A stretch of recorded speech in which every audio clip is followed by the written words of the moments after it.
good was lunch? I tell you, as good as those beef chicks were, I have to give a little confession. I have a hankering for one of Harry's burgers. Am I right? How good were they? All right, what are we doing here today? Who wants to work a 4-day week at full pay? What? That's only half of you. No. Who wants to work a 4-day week at full pay? Hands up. Okay. But why? You said you loved your job. Come on down on the couch and tell me what's wrong with it. Maybe what's wrong with it is that you can't do a 4-day week right now. Is that what it is? Well, that's what I want to change. Because we're also heading towards a crisis with work. One that we can fix with a 4-day week. One of my favourite times is when I put the kids to bed.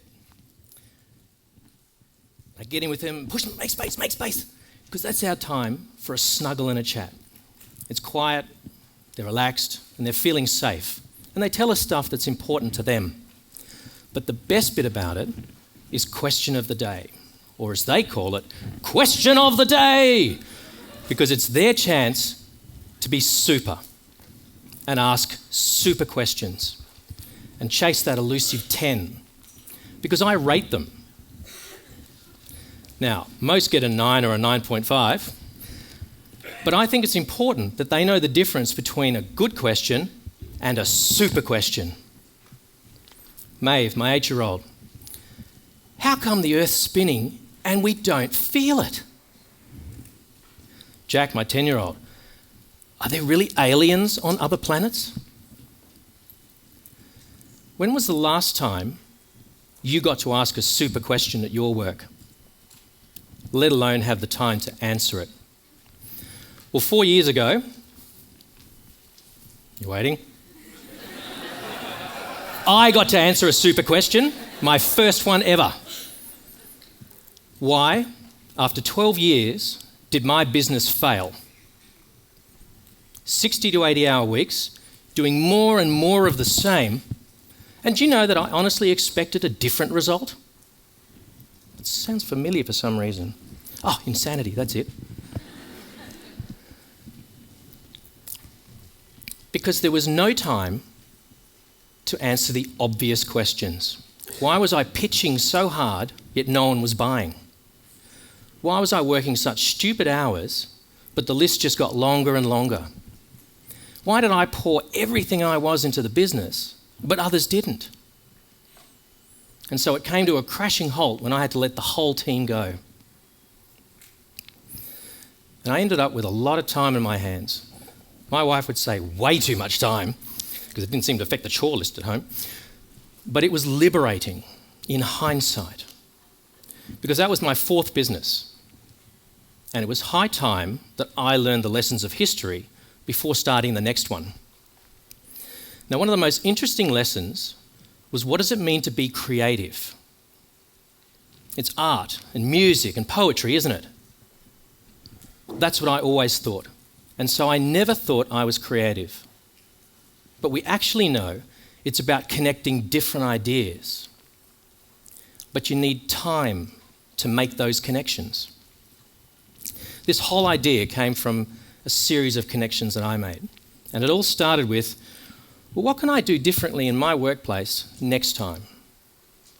Because when I look back on all the things that we did in the name of work-life balance and fun at work, frankly, it was all rubbish. None of it worked. None of it had the effect that I wanted it to. In fact, some of them seemed to be designed to make you stay there longer. How does that help? In fact, one of the things that the only thing that staff valued most was the random day off here and there, or that extra week's leave at the end of the year. And that led to the next connection. Instead of asking, well, what's a better financial model that we can use this time, because the last one didn't work out so well, did it? I could ask, what financial model could I use that would give the team more time off than they'd ever get anywhere else? A competitive edge there. And that led to a third connection. After 4 businesses, you get this little voice. And that little voice says something like, what the hell are you good at? Should you be doing anything like that again? What's your purpose? Are you going to make a difference this time? Something that matters? And that voice nags, niggles at you, doesn't it? And what was initially something just for us changed. because I'd experienced what it was like to go from no time to a whole heap of time. Why can't everyone else have that? Why can't we all have time to do the things that matter at work and at home? Because we spend half our waking lives at work. And for a lot of people, it's a long way from what we dreamed it'd be like. And even my kids get it. I pick them up from the bus stop and Jack says to me, in only that way that kids can, "Dad, that's him!" I said, "What are you talking about?" "You know, the one I told you about, the driver that hates kids." And we're walking home and he's clearly been thinking about it. "Dad, why would you get a job driving a school bus if you hate kids?" Is this you? Do you feel like this at your work?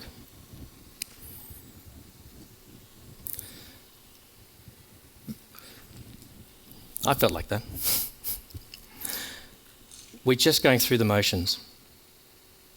2/3 of us aren't engaged or empowered or excited at work. And that's a problem. Remember I told you there was a crisis coming? There's a robot coming for your job and an algorithm for yours. Yours is a bit harder, so we're going to use the artificial intelligence instead. The estimates are that up to half of the jobs will be gone in the next 10 years. Now, is this actually going to happen? I don't really know.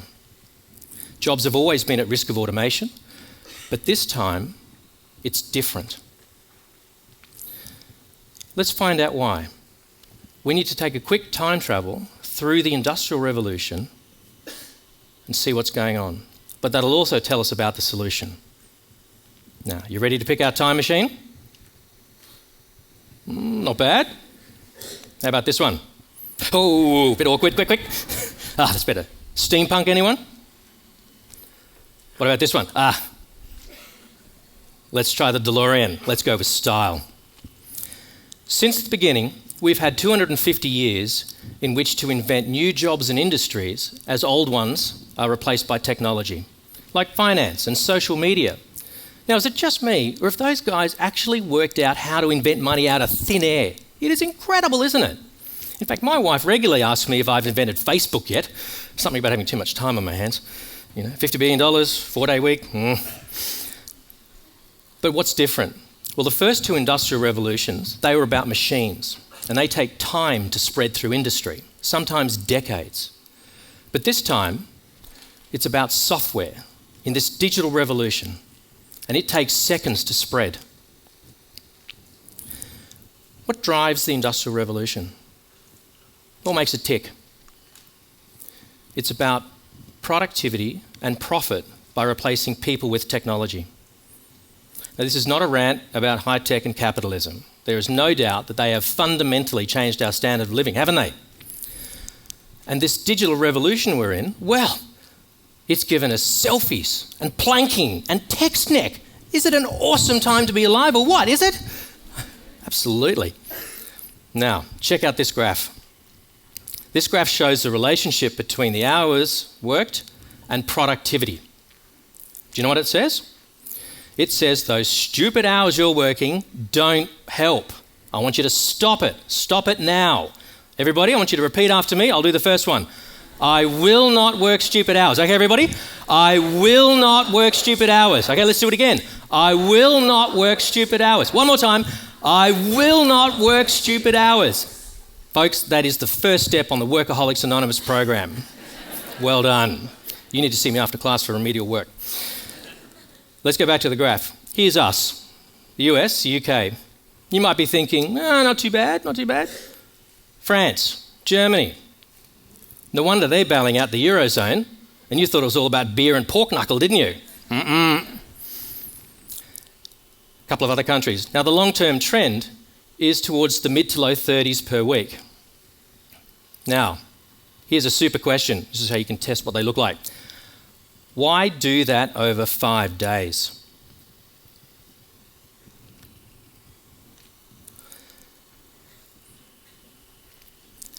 The Industrial Revolution has left a legacy.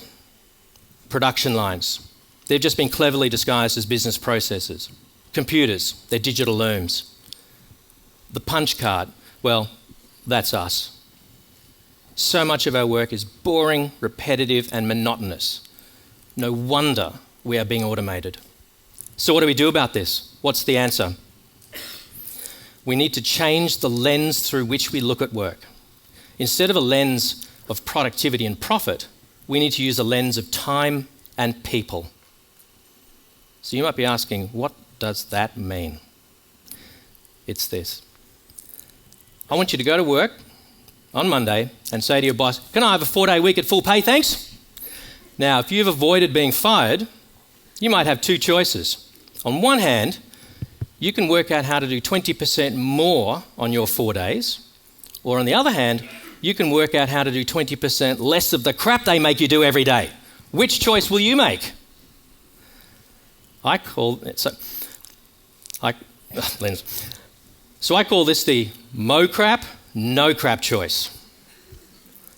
I am sure that there's a bunch of pointless meetings that you can find to skive off, aren't there?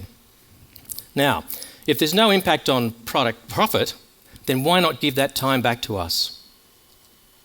Because our current system of 5 work days and 2 personal days, well, frankly, it's a mathematical impossibility to ever have a work-life balance, isn't it?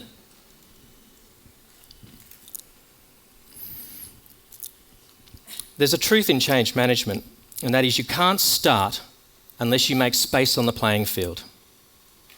We need to create time for us to do what we do best, to wonder, imagine, invent, think, design, build, teach, mentor, care. We need time to ask super questions and more time to answer them. And one of those first questions is, what are we all going to be doing in 10 years from now? There's another truth in change management, and that is it won't stick unless you change the environment. So what does that mean? We need to change the legislation so that everybody is included. Now here's a super question. How do we change that legislation in the next 5 to 10 years? Can you see it now? When have you last ever been excited by a piece of law? Hello, legislation. Woo, getting all hot and bothered just thinking about it. Are you? I know you are. But seriously, what would it take? Well, this happened once before. Back in 1940. That's when America first legislated the 5-day week. And that was only 15 years after Henry Ford converted his factories from 6 days to 5. And he didn't even have Twitter. There's a third truth in change management, and that is you need to create a compelling vision of the future. Now, if a 4-day week isn't enough for you, imagine having a 3-day weekend every weekend. Luckily, I've prepared one earlier. There's one coming up. And interestingly, it's Labor Day. So take a moment, savour that time. So when you go back to work on Monday, which choice will you make? Will it be the choice of productivity and profit? Or is it the choice of time and people? What super question will you ask to get us on the road to a 4-day week at full pay? And will you make the time to answer it? Thank you very much.